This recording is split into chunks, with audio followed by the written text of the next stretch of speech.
Welcome to Live Daf, your online Daf Yomi Shir. Shalom Aleichem, welcome to today's Daf Yomi, which is YOMA Mem Gimel. We begin right on top of the Amud. Says the Gemara, V'shachat oisa. We resume our discussion regarding Para Aduma. Now the Gemara will present for us many psukim throughout the Parsha of Para Aduma, which contain many diyukim and inferences of various sorts. And the Gemara will tell us how we're meant to learn those psukim and apply them lahalacha. Before we proceed, perhaps it would be wise to make reference once again to that phrase presented in yesterday's daf, which will provide an introduction to today's sugya. You may want to find it on Membeis and Membeis, around 15-16 lines from the bottom of the Amud, where Ula tells us like this: Omar Ula, kol parsha kula. If you take a close look and analyze the Parsha of Para Aduma, the beginning of Parshas Chukas, you'll find an interesting phenomenon.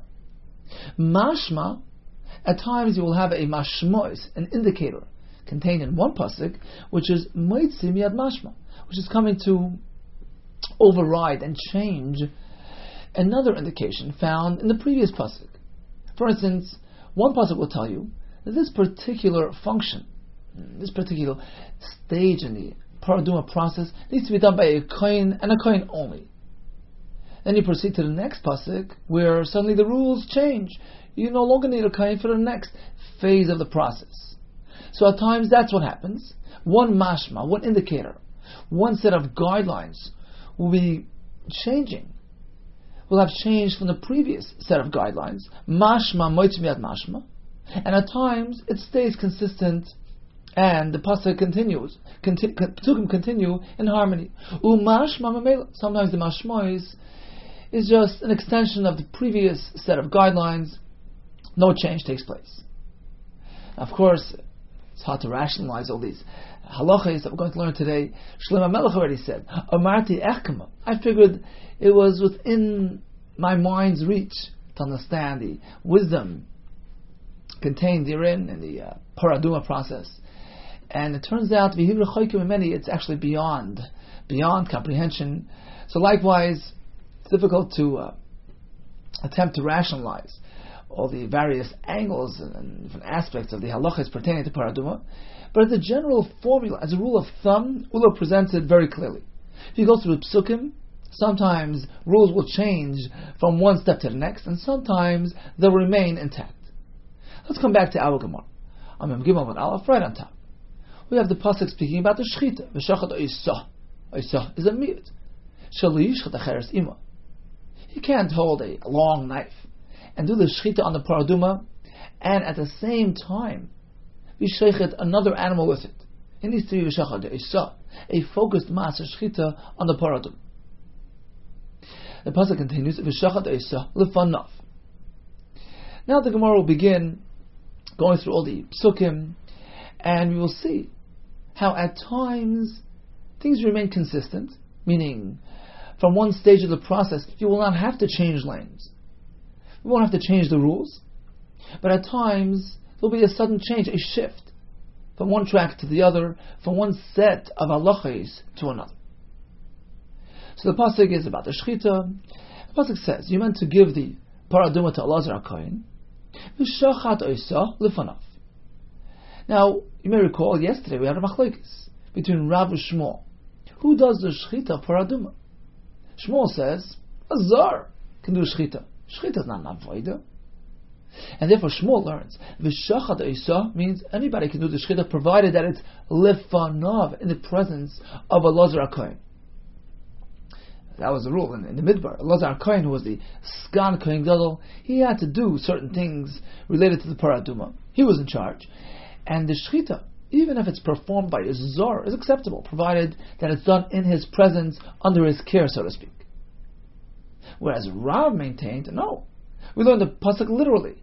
You give the Para to Elazar, v'shachat oisa, he does the shechita lefanav. Now, why add the word lefanav? Of course, if you're being sheichet, it's in front of you. Says the Gemara, let's go through that pasuk. Lefanav will be a ribuy. L'Rav, it means shlo yasiach da'ata mimenu. According to Rav, who holds that it's Elazar doing the shechita, V'shachad eisa, what's the point of the word lefanav? To tell you that one who is engaged in the paraduma production process needs to remain mindful and focused.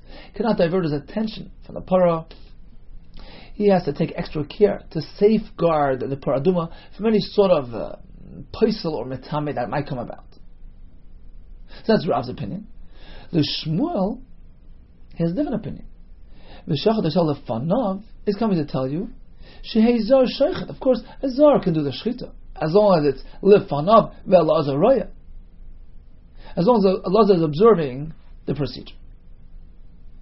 So we have the first stage of Paraduma, the Shechita. We have Machlekes. Rav learns the Kohen has to do the Shechita. In the middle, it was actually Elazar HaKohen, the Sgan Kohen Gadol, whereas Shmuel holds, anybody can do Shechita, Liv Fanav in the presence of Elazar. Let's proceed to the next stage in the Paraduma procedure. The next pasuk says, "V'lo kach Elazar HaKohen midama be'etzba'oi." Here we're speaking about Elazar doing the Kabbalah of the dam, of the Paraduma, and proceeds with the Haza'ah of that dam towards the Heichal. So this was already the Hakrava of the Paraduma, so to speak. The avodah is pertaining to the actual dam. The fact that the Torah adds the word Elazar, why the repetition? We already mentioned Elazar in the previous pasuk by Shechita. Why the repetition? Apparently there's some sort of limud here, which will actually tell us that the rules have changed. Suddenly changed once we've arrived at the next stage of the Paraduma production process. So here's your first example of mashma moitzi miyad mashma. We have one pasuk undoing the halacha stated in the previous pasuk. Says the Gemara, the point of this pasuk will be as follows. L'Shmuel, according to Shmuel, who maintained that the shechita was performed even by a zar, the point of the pasuk now, making reference to Elazar, is la'hadure le'Elazar, to revert it back to Elazar. Meaning that when it comes to Kabbalah Saddam or Hazar Saddam, now we need Elazar. Now we need a Kohen involved. As opposed to Shechita, which didn't need a Kohen because Shechita is Lav Avodah. L'Rav, what about Rav? Who held that even the Shechita needed to be done by Elazar. So what's the point of the pasuk mentioning Elazar again by the Kabbalah and the Hazar? Says the Gemara, you're right. Have a miyut achar miyut. Here we find a formula called miyut achar miyut, one of the formulas applied to the Torah. We have a double exclusion. We say it's no longer serving as a miyut. Ve'in miyut achar miyut el rabbis. When you have a miyut followed by another miyut, such as in this case, first pasuk says Elazar does the shechita. Second pasuk says Elazar does the kabbalah nazar. Why the repetition? Elazar nobody else. Elazar nobody else. Once and again. We say it's no longer being a mamayit. It's actually going to be marb el rabbis. The afilu kohen hedyet. You don't need Elazar being involved any longer. The shechita he has to do. That's the initiation of the paraduma process. When it comes to Kabbalah Saddam and Hazar Saddam, even a kohen hedyet can do that as well. First, some attempt to explain the rationale behind Emiyat Achamit al Rabbis. Some explain it as follows, because once you have one miyat, there's no need for another miyat. Apparently the second miyat is coming to indicate to you that the first miyat isn't absolute. It isn't all-encompassing. Otherwise you wouldn't need another miyat. It's coming to tell you that the first miyat is a limited miyat. So perhaps that's one way to explain it. In any case, over here we see clearly that the second miyat will change the rules. Suddenly you shifted gears. From Elazar, you moved on to an ordinary Kohen Hedyet who can do the Kabbalah and the Hazar. Let's move on to the next stage of the Paraduma, which is described in the pasuk of V'lokach HaKohen Eitz Erez V'ezoi V'shni Solas. He takes that bundle, the bark of wood, the grass, the Shni Solas, the red ribbon, and tosses it into the fire. Now, why does the pasuk repeat HaKohen? Of course, we're speaking about a Kohen all along. Why mention HaKohen again? Says the Gemara, once again we find a change of rules. The fact that the pasuk sees a need to repeat the word HaKohen, there's some sort of indication here. some sort of chiddush that the pasuk is telling you to change things from the previous stage, from the previous state, phase of the process. Lishmuel, according to Shmuel, who maintained that Lokach Elazar HaKohen, meaning the Kabbalah Nazar, needed to be done by Elazar, because that's the reason why the pasuk says Elazar. So according to him, now by Lokach HaKohen, apparently some change, some transformation taking place, which will be that you no longer need a kohen like Elazar HaKohen. Even a kohen headed can do it. The Shmuel not feel a kohen headed. Even an ordinary kohen was roy to take the eight errors, etc., and toss it into the fire. So the rules have changed. The Rav, according to Rav, that already in the previous phase you no longer needed Elazar. That's the way Rav learned the previous halach. Halach Elazar HaKohen was a double miyut, indicating that even a kohen headed can do that. So according to him, there's no longer any room to downgrade. You're at the kohen headed. You can't go down any further. They was assuming that you need a kohen, of course. So there's no way to go. The pasuk says you need a kohen. So what's the point of mentioning kohen again? Says the word Rav Itzrich. Pasuk has to mention kohen. You know why? Perhaps there will be room to suggest, since this Maisa of tossing and the eight errors, the Ezav, etc., into the fire doesn't really involve the actual Gufa Parah. Perhaps a kohen does not need it. Kamash Malan, the Chiddush pasuk is you need a kohen for this as well. The next pasuk says v'chibes because of a kohen. So the kohen involved in the production process becomes tamei to the extent that even his begadim require tefillah. They become tamei. What's the point of a chibes because of hakohen? Why mention hakohen yet again? They're coming to teach us something. B'kiyunai, that the kohen engaged in the paraduma process needs to wear b'dei kahuna. He can't do the paraduma process without b'dei kahuna. Perhaps you would think, well, it's not really a carbon, and we learned yesterday it's by the kabayis, it's outside the Beis Hamikdash. Sure, you need a kohen. Just like a kohen will take a look at the nega.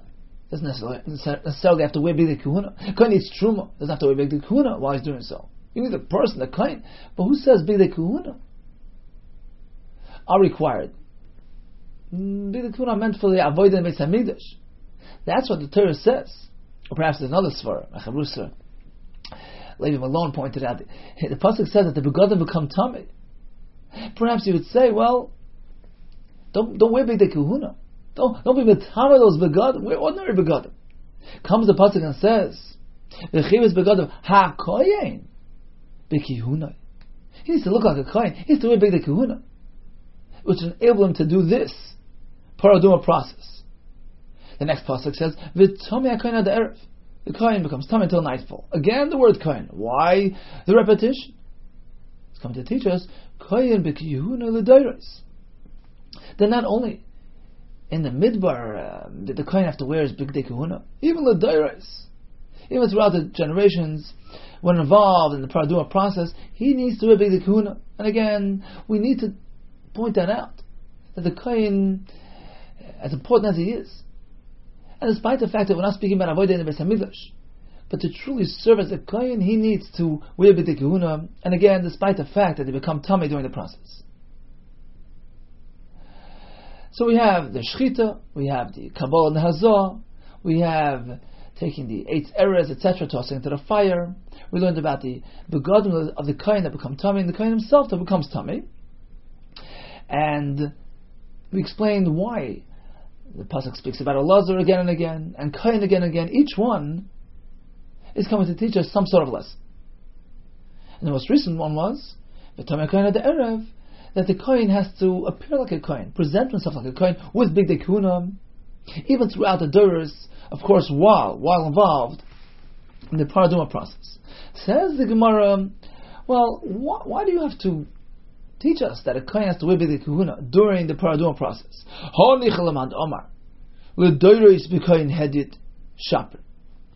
This additional halacha that the The Kohen has to wear Bigdei Kehuna throughout the Doros. What's the point of teaching us that? It works. It would make sense according to that Shita that throughout the Doros, a Kohen Gadol does not need to be involved at all in the Paraduma process. You may recall we had a machlokes yesterday regarding the Paraduma Doros. You see, in the Midbar, it was Exeris HaKosov that only Elazar HaKohen, the Sgan Kohen Gadol, was meant to perform certain tasks in the Paraduma process. Well, according to Rav, it was the Shechita, but not the Kabbalah and Hazah. According to Shmuel, it was the Kabbalah and Hazah actually, and not the Shechita. But in any case, we needed a Lazar involved. What about in the later days? So according to one Shita, a Kohen Hedyot can do anything. There's no need to get a Kohen Gadol involved. According to the other Shita, even throughout the days, you needed a Kohen Gadol involved in those specific facets of the Paraduma process for which a Lazar was required in the Midbar. So the Kohen Gadol throughout the days would perform those same elements in the Paraduma process as a Lazar did in the Midbar. So that was a discussion we had yesterday. So getting back to Sugya at hand, we have a pasuk which tells us that you have to wear Bigdei Kehuna throughout the Doros. That works well if you hold that throughout the Doros you don't even need a Kohen Gadol involved at all in the Paraduma. So I would say, well, if a Kohen Hedyot is enough, maybe he doesn't need Bigdei Kehuna. Oh, this works well according to the sheet that says throughout the Doros a Kohen Hedyot can do the Paraduma. Okay, perhaps I can speculate and think that Kohen Hedyot is okay without Bigdei Kehuna. According to the other sheet, that a Kohen Gadol must be involved at least at certain points of the Paraduma process. How's the Kohen Gadol be'inan? Now, once you need a Kohen Gadol involved, at least somewhat, would you think that those portions of the Paraduma process where a Kohen Hedyot can be involved, he doesn't need to wear Bigdei Kehuna? That's a major downgrade. It's a double-step downgrade. Point out the Tesis Yishanim, the Ritzvah. It's hard to believe that we would go from one extreme to the other. On the one hand, we say, for instance, the Shechita needs a Kohen Gadol. That's all the way up there. And then we'll say, well, the other avodas can be done by Kohen Hedyot without Bigdei Kehuna. It's pretty extreme. How's the Kohen Gadol be'inan? If at certain points you need a Kohen Gadol Bigdei Kehuna v'boya, is there any room to think that at certain points you don't even need Bigdei Kehuna? Doesn't want in. You're right. You can learn it from a Kavachim. Kavachim itself already proves to us that Bigdei Kehuna are in place. So why then does the pasuk have to point it out? And you're right. Most of the asab Kavachimer. At times we find that even something that can be derived through a Kavachimer, Torah, the Kasav Lakra, the Torah takes the trouble to express it clearly.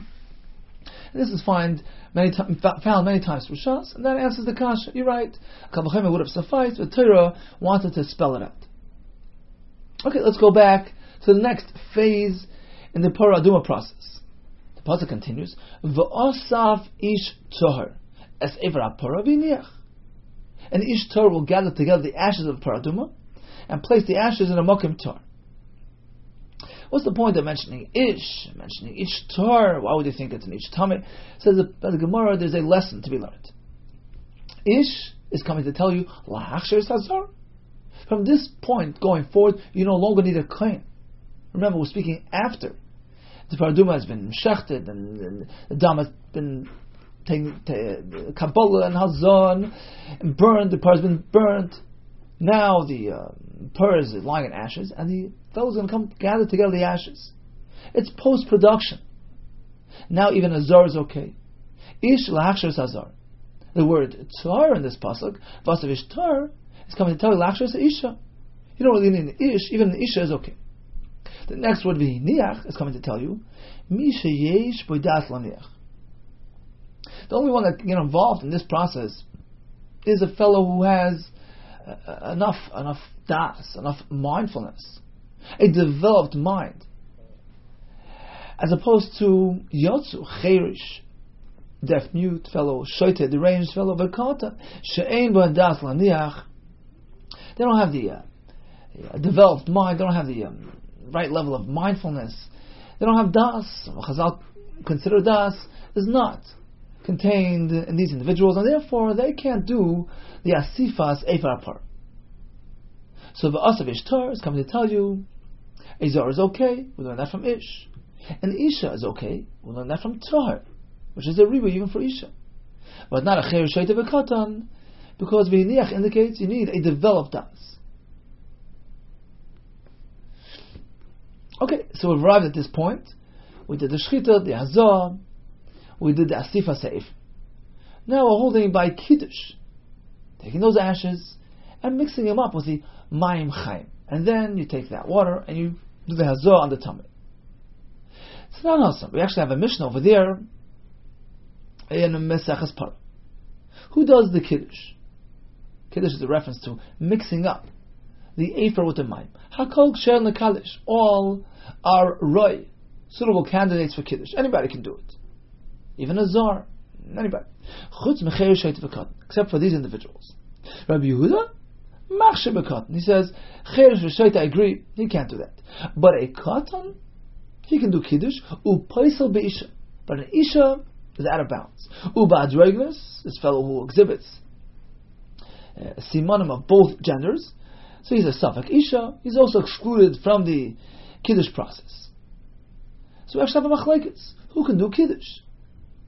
According to Rabbanan, Azar and Isha, that's okay, except for Cher Shoyte V'Katan. Rabbi Yehuda goes in the other direction. He says, sure, a Katan is okay, but not an Isha. Says on my time at Rabbanan. Let's go back to the Psukim and figure out where they're coming from.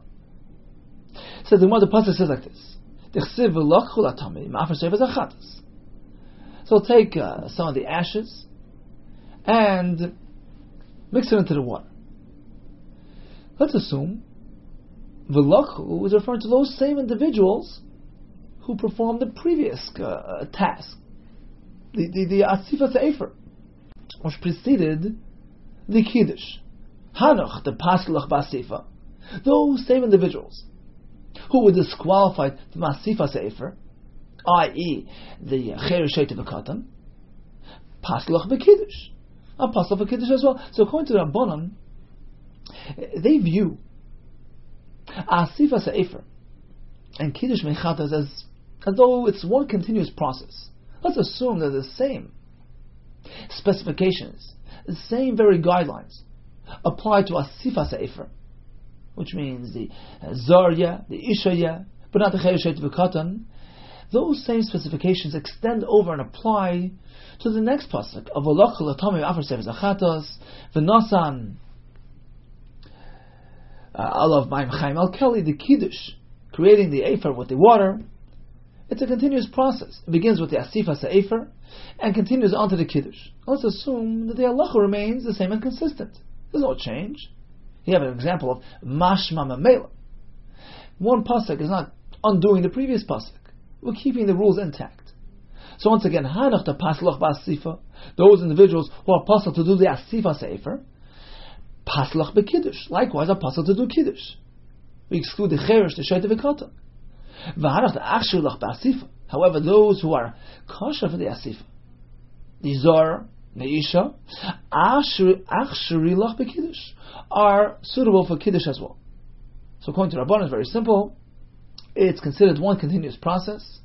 The same individual that does the asifa sefer can do the kiddush mechatas, and the one that can't do the asifa sefer is possible for mechatas, for kiddush mechatas as well. For Rabbi Yehuda responds to this as follows. He says, no, the Torah is taking a turn. We're changing lanes. We're switching tracks. We're changing the rules. Asifa sefer is one type of avodah, one type of element, whereas kiddush mechatas takes on a new form, a new identity, has new halachas. And according to Rabbi Yehuda, this is an example of mashma moitzi miyad mashma, that the rules will change. Suddenly the katan will be kosher and the isha will be pasul, which is exactly the opposite of the previous halach. Rabbi Yehuda, he says like this: if it would be as you say, that the lokchul atamim after sefer zachatas is simply an extension of the previous episode of the Afsifa Sefer, in Kain Lemakrok V'lokach. The pasuk should simply say V'lokach. That same fellow should proceed to grab a hold of the ashes and place it into the water. My V'lokchu. Why plural? V'lokchu. Which indicates that we're speaking about different type of people than earlier. Dafilu Kotan. The Pasal Chosam. It's going to tell you even a cotton who was puzzled in the previous phase for the Asifa Sefer, Hocha Kasher, when it comes to Kiddush, is Kasher. So, according to Yehuda, although a cotton was puzzled earlier, but here the rules have changed, and if cotton is Kasher, Isha Manole, how does he know that an Isha is puzzled? Once again, that's going to change from Asifa Sefer, where she was Kasher. Here we're taking a turn, we're saying she's puzzled. V'nosan, v'nosan. Why does the pasuk switch terms, beginning with v'lakhu, then continues with v'nosan? It's going to tell us v'nosan, lashon zachar, only he, she can't do it. Therefore, an isha is disqualified from kiddush. Now, Tosfos points out, interesting thing. It seems that even according to Rabbi Yehuda, despite the fact that he says rules have changed, and the katan who was puzzled earlier in the previous step by the Asifa Sefer is kasher here, he wouldn't suggest that a cheresh and shoita as well will suddenly become kasher here. Why? Why the difference between a katan and a cheresh and shoita? Says Tosfos, because a cheresh and shoita are never going to develop a mature and developed mind, whereas a katan is osi lechlal das. He's on his way. He's going to develop soon. So he has a microcosm das here. There's some sort of element of das, although not fully developed, but he's closer to das than the rest, and therefore Yehuda opts to qualify a katan to do kiddush as opposed to the cheresh v'shoita to remain as is, disqualified from both Asifa Sefer and kiddush as well. Let's stop for a second. The formula is pretty simple. Basically, the halacha by kiddush has taken a turn from the halacha by Asifa Sefer. That's according to Rabbi Yehuda. The one that was kasher by Asifa Sefer, the isha, is suddenly puzzled by kiddush. The katan who was puzzled earlier is kasher now, whereas the Rabbanan maintain things remain intact and consistent. There's no changeover at all. We haven't changed the rules between Asifa and Kiddush Mechatas. In both cases we say a Zor is kasher, an Isha is kasher, but not a Cheresh Shait V'Kat. And the Rabbanan respond to Rabbi Yehuda. What was Rabbi Yehuda's question? If Kiddush is merely an extension of Asifa, then why does the pasuk use the term V'lokchu? Why not simply V'lokach? That same fellow will continue into the next stage of the process. For Rabbanan, they respond, and the Torah said, V'lokach, the Efer, and V'nosan, the Ramayim, Havamina, perhaps I would say, has to be the same person. The process is so one and the same and continuous, it must be done uninterrupted. The same person has to perform the task from beginning to end. It's only kosher if the same person takes the ashes, shakal chad, v'yav chad, and he himself mixes it into the water. That's what I would think. If the Torah would say v'lokach v'nasan, same individual. Kasser rachmana v'lokchu. That's why the Torah switches. Begins with the word v'lokchu, which indicates Rabbim, plural. Many can do it. It doesn't have to be the same person. Because rachmana v'lokchu v'nasnu.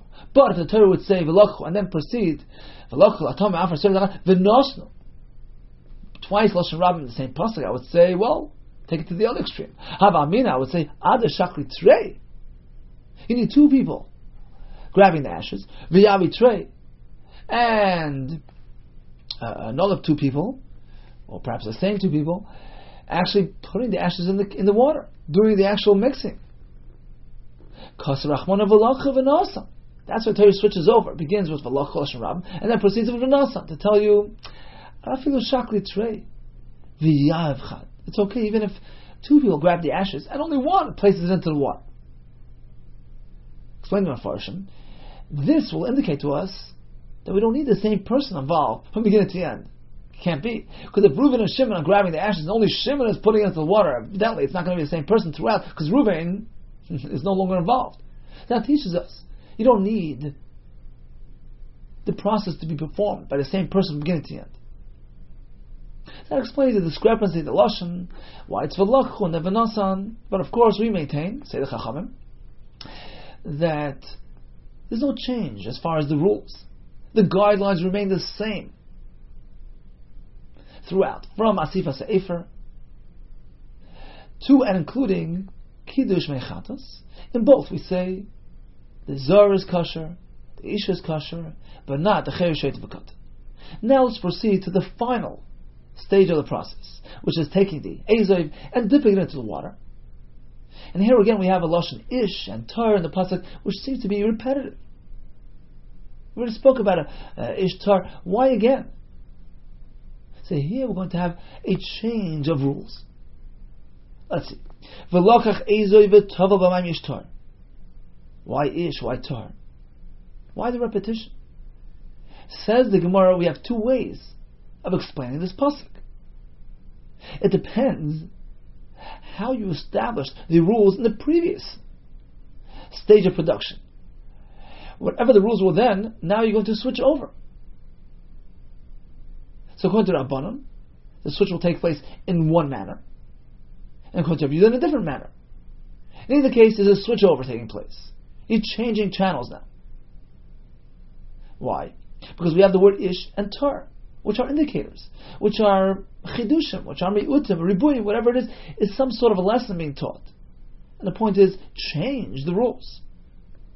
Hazah has different guidelines. L'Rabbanan, it's as follows: Ish v'la Isha. The word Ish tells us only an Ish can do it, not an Isha.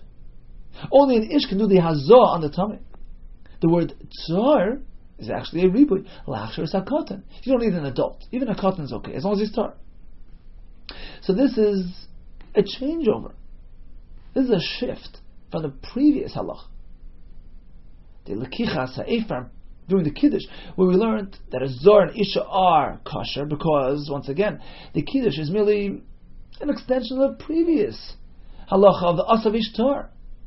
So going to Rabbanan, the halacha remained the same, intact. There was no changeover when it came to kiddush. A zor and isha were kosher, but a cher sheit v'kata were not kosher. Now we undergo a change. Now we change lanes. We say that in contrast to the previous halach, where a katan was pasal, now the katan will be kosher. As opposed to the previous halach, where we saw Isha was kosher, now an Isha is excluded. Rabbi Yehuda, according to Rabbi Yehuda, we'll have the following results. According to Rabbi Yehuda, who already made the shift, when it came to Kiddush Mechatas, he said Kiddush Mechatas has different guidelines than Asifa Sefer. Kiddush Mechatas, a katan is kosher, but not an Isha.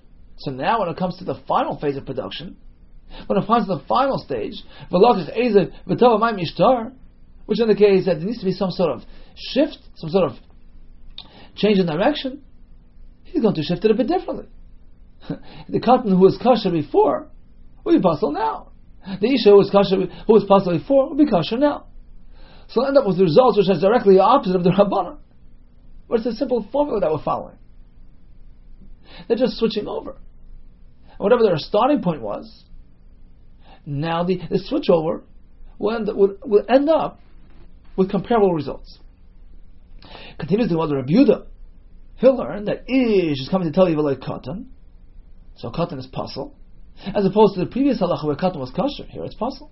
Tar will come to tell you la'achshir is Isha, then Isha is kosher.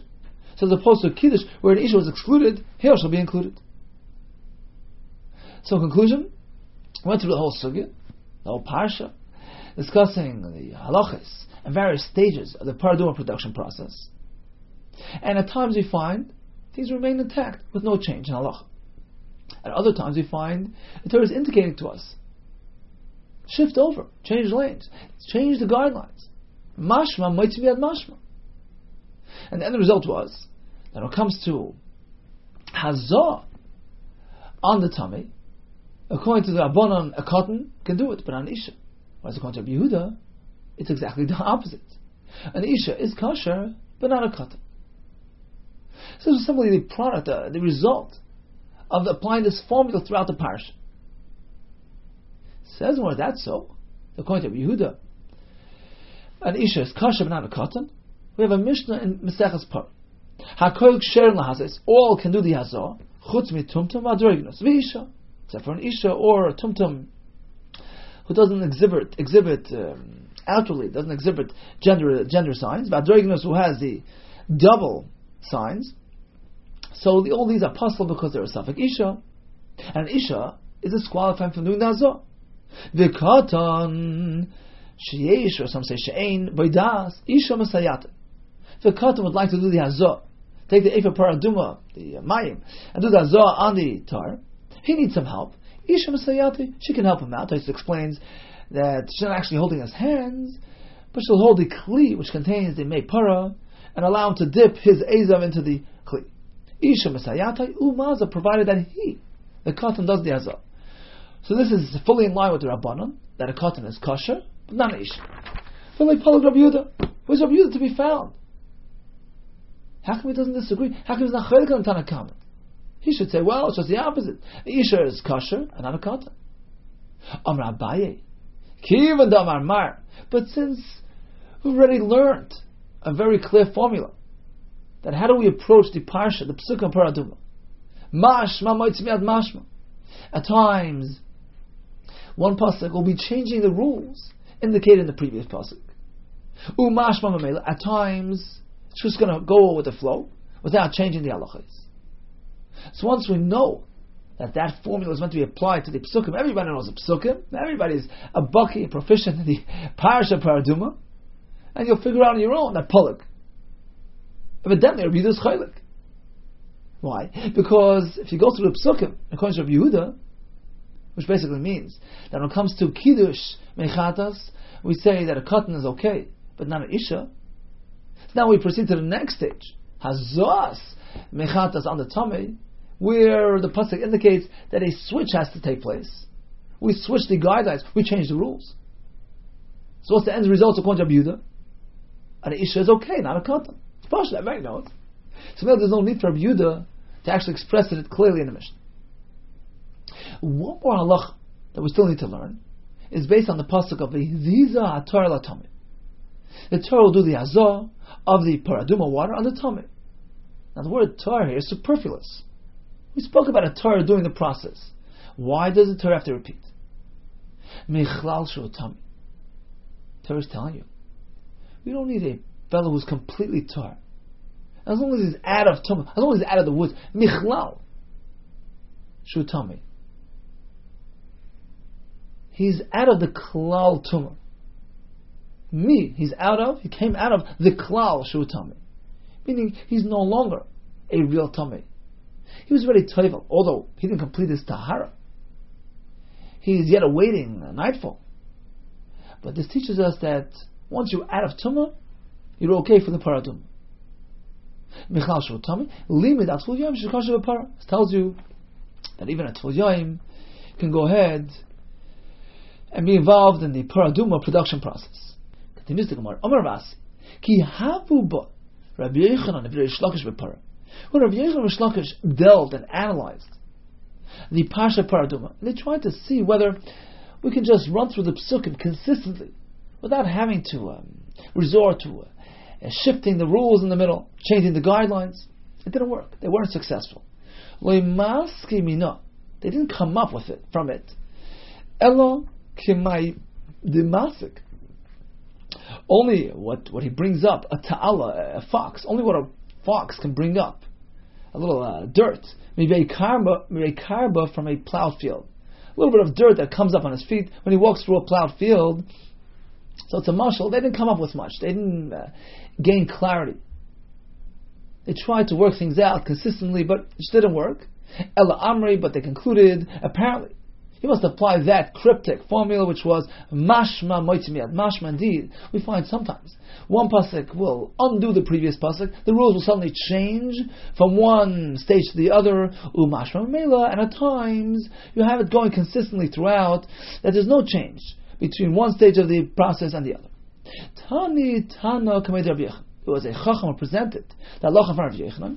Kol hashchita is ksheres v'zar. All throughout the Torah, you find that shchita is kasha through a zar, even a carbon could be nishcha through a zar. Chutz mishal para. Para is different. Over there we need a kohen. Amalei Rabbi Yehuda, I don't agree. Go outside. Tani lebron, teach it to the fellows outside. Don't bring them to the base medrash. I disagree. We never find that a zar cannot do shchita. Paraduma is no different. But Rabbi Yehuda, says the Gemara, Rabbi Yehuda, not only didn't he listen to this Tana, to this Chacham, he didn't agree with him. He didn't even agree with his own Rabbi. The Rabbi Yehuda, Mishum Rabbi Shimon ben Yitzadek, because Rabbi Yehuda quotes Rabbi Shimon ben Yitzadek, his Rabbi, who holds likewise Shchitas para bezar psula. That Shchita of a para done through a zar is possible.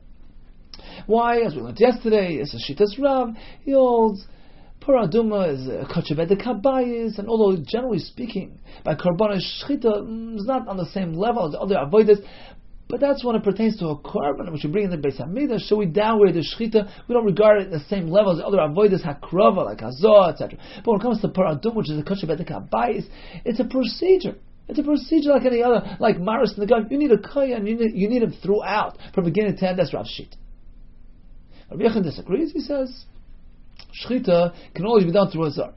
I hold shchita as paraduma through a zar is kosher loy matzino, because you don't find anywhere that is shchita shepsula bizar. Continues the Gemara. Bola itzel parishnia. The Kohen Gadol approaches his par for the second time.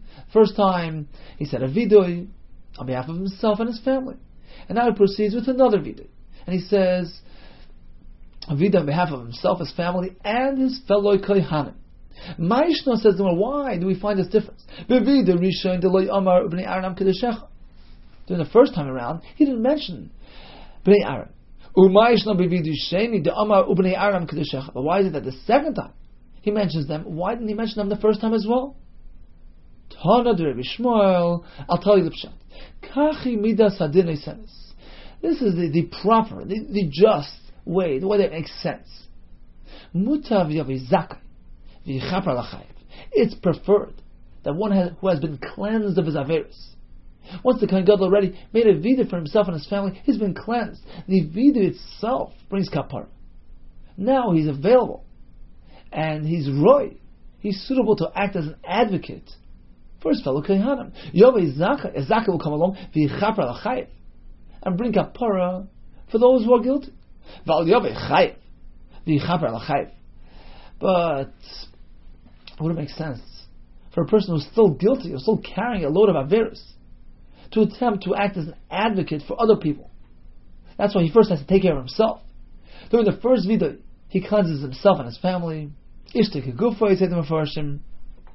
And then, and only then, is he right to serve as an advocate on account of his fellow kohanim, and he does vidah for them as well. Continues the Mishnah. So once he does the second vidah, shchatai, he did the shchita on the par, the kibel of a mizrak is done, and he was makabel adam and a vessel and a mizrak a klisharis. And he hands it over to a kohen who would mix it, keep it moving, keep it flowing, to prevent it from congealing, while the Kohen Gadol was engaged in other activities and bringing the Torahs. He would mix it ala rovid haraviv shebeichel, on the fourth row of tiles shebeichel. The Gemara will explain to us exactly what this means. It means actually the fourth row of tiles, counting from the heichel back towards the azar. Why was he mixing it? Kadesh le'yikrish, to prevent it from congealing. In the meantime, the Kohen Gadol went up to the Mizbeach to prepare for the Ketores. Notal Machti grabbed the shovel of all the Mizbeach and went up to the top of the Mizbeach. Upina gecholim elach elach, and he mixed aside the coals over to the right, over to the left, and he dug into the middle. V'choite, and he would scoop out mina mukoles haprimis. Those inner coals were properly burnt, don't contain any flames, just good coals which are perfect for the Ketores. V'yorad, he descended from the Mizbeach, v'nicha, and he placed the machta with those coals, ala roived haravish ba'azara, on the fourth row of tiles in the azara, meaning counting 4 rows from the Mizbeach towards the heichal. That's where he placed the machta. Now, there are some differences between how this thing was performed, throughout the year, and the way it was done in Yom Kippur. B'chol Yom, throughout the year, he would scoop using a silver machta, and then spill the content, the coals, into a gold machta. So they would use a silver one during the scooping process. When it would scrape away, it would wear out the machta. So instead of gold, they would use silver to mitigate the loss, and then you'd go ahead and pour it into the gold. When Yom Kippur, we want to make things easy for the Kohen Gadol, less mixing, less effort. He would scoop using a gold machta, and using that machta, he would simply take the coals into the Kodesh HaKadosh. No transferring, no spilling over, make it easier for him. Throughout the year, on a typical day, he would use a large size machta, which contained 4 kav of coals. So he began with 4, and he would pour the coals into a smaller size machta, which only contained 3 kabin, and 1 kav would simply spill out on the floor. Some Rishonim say it was Lachamish Sinai to do it in this manner. But today in Kippur, when he was involved in the Ketores, which was brought to the Lefnim, which didn't need this halacha, and although perhaps we just want to keep things consistent and the same as throughout the year, though we do deviate, we make it easier for him. We say, look, start with a smaller size machta, and no spilling over is necessary. And he begins with a machta that contains 3 kav, and he would bring the coals in with that machta without a need to switch to a different machta. Rabbi Yehuda, he presents different numbers. Throughout the year, he'd scoop out using a machta which contained a sa, which is 6 kab, and pour the content into a machta which had half the content, half the capacity, 3 kab. As opposed to today, he scooped using a smaller machta containing 3 kabin,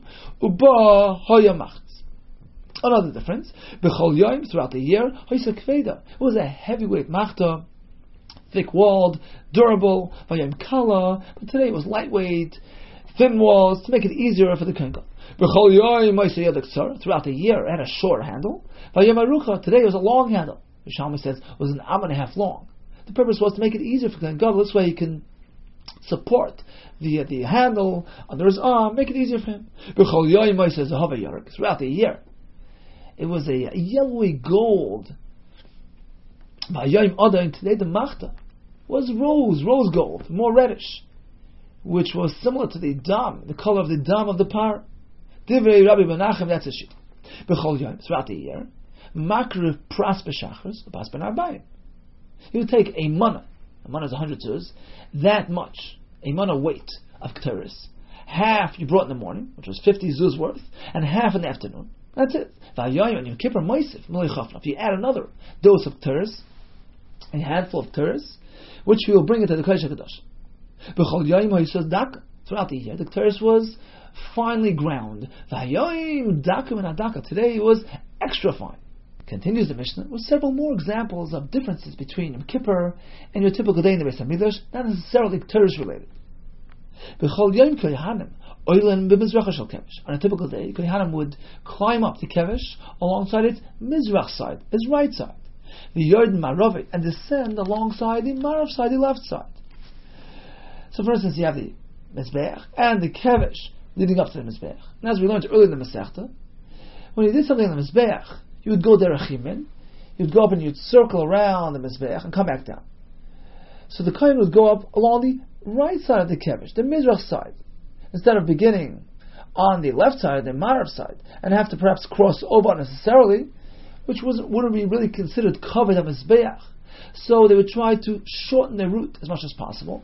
They would go up along the right side of the Mizrach of the Kevesh, the Mizrach side, and go up to the Mizbeach, make their circle around, and come back down alongside the Marav side of the Kevesh, the left side, thereby shortening their route.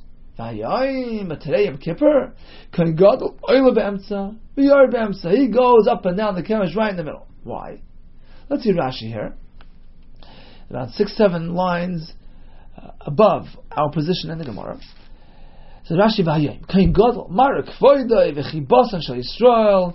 He represents Yisrael, and he's there to express and demonstrate the kavod and the affinity that Hashem has to Yisrael. Shu Shluchan, he represents them. V'Oise Atzmek V'en Bayis, he feels at home.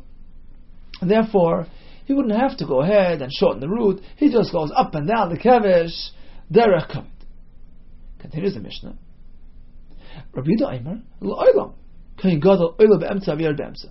Kain Gadol would do this throughout the year as well. It wasn't unique to Yom Kippur. Continues the Mishnah. Kain Gadol B'chol Yom Kain Gadol Mekadesh Yodav Raglav and Akir. Throughout the year, Kain Gadol would do Kiddush Yitayim Raglayim using the Kir, like the other Kohanim. V'Hayayim on Yom Kippur Menakitan Shal Zav. He would wash using a golden pitcher. Rabbi Yehuda Aimer L'Olam. Kain Gadol Mekadesh Yodav Raglav and Akitan Shal Zav. This was done throughout the year as well. Now, how many ma'arachis were there on the Mizbeach? How many wood arrangements? Abaye taught us earlier in the Masechta, there were actually two, at least two. There was the Marach G'doila, the one used for the Tamid, for the Karbanis, and then a smaller wood arrangement for the Ketores. So at least two. On Yom Kippur, well, we had to add another one, another ma'aracha to supply coals for the Ketores used in the Kodesh HaKadosh. So that's universally accepted. All Shittas agree. Throughout the year, typically you had at least two, and Yom Kippur all agree you had to add another one. The question is, what was the total amount throughout the year? What was the final number? Some say two, some actually say three. Why another one? Kiyum ha'esh, which is used as a pilot flame. We'll learn about that later in the Gemara, B'ezras Hashem. Some say there were actually four on a typical day. Another one which was used to burn up the Yivarim of the Karbanis which remained from yesterday. So all agree, at least two, all agree you had to add another one in Yom Kippur. So what's the total number? Well, it depends on your starting point. Says the Mishnah, B'chol Yom Hayisham Arba Marachis. On a typical day, you had four wood arrangements on the Mizbeach. V'hayom on Yom Kippur Chamish, you had another one for a total of five. Rabbi Yossi, no. B'chol Yom Shalish, throughout the year you only had three. And today you had another one, Vayayim Arba, for a total of four. Usually it was only two, Vayayim Shalish. Today you added a third one. So it's a total of Shalish. So in conclusion, we had differences between a typical day in the Beis HaMikdash and Yom Kippur. When it came to the Ketores, throughout the year, he would scoop out the coals using a machta shel kesef to minimize the loss. And the kesef machta was actually large in size, either 4 kav, according to other shita and Rabbi Yossi, it was a sa'ah in size. And then he would mix the coals, spill it into a zahav shovel, which only contained 3 kav. On Yom Kippur, he began and ended with the same shovel, a machta shel zahav, which contained 3 kav. Usually it was heavyweight, a durable machta. Today it was a lightweight machta. Usually the handle was short, today it was long. Usually the machta was a yellowy gold, and today reddish gold, according to Rabbi Nach. Ordinarily, half the Ketores was brought in the morning, half in the afternoon. Today he added another portion, Maloi Chafnav of Ketores, for the Kodesh HaKadosh. Generally, it was finely ground. Today, double fine. Generally, the Kohanim would go up on the Mizrach, come down the Ma'ariv. Today, the Kohen Gadol will go up and down Be'emtza HaKevish. Generally, the Kohen Gadol would do Kiddush using the Kir, and today, a Kitin Shel Zav, and of course, these two items were the Shitas Tanakam. Regarding the Marachas, it was generally either 2, 3, or 4, and today we added another one, for a total of 3, 4, or 5. Continues the Gemara of Aksiv. Mishnah tells us, when he did the Shechit on the par, he handed the dam to this fellow who was standing, Ala Roivet Revi Shebeichel, on the 4th row of tiles in the Heichel. The Gemara assumes we mean literally in the Heichel. How can he be in the Heichel during the Ketores? The pasuk says, nobody can be there. There may not be anybody present in the Heichel during the Ketores. Rabbi Yehuda Tni Shel Heichel. Revise the Mishnah. It was Ala Reivet Haravi on the 4th row of tiles, Shel Heichel, counting from the Heichel out to the Hazara. He wasn't in the Heichel. He was next to the Heichel. 4th row from the Heichel. Okay, time for a brief chazar of today's daf to discuss the paraduma production process. Sometimes the rules remained intact from one ma'aseh to the other. Sometimes you have a sudden change of rules. We learned that initially the Kohen Gadol would say Vida for himself and his family. Once he's a Zaka, now he's a suitable candidate to be an advocate for Echav HaKohanim and do a Vidoi on account of them as well. We had a Mishnah which gave us an extensive list of Chilukim between Yom Kippur and your typical day in the Beis HaMikdash. Kol Tov and Atzlacha Rabbi.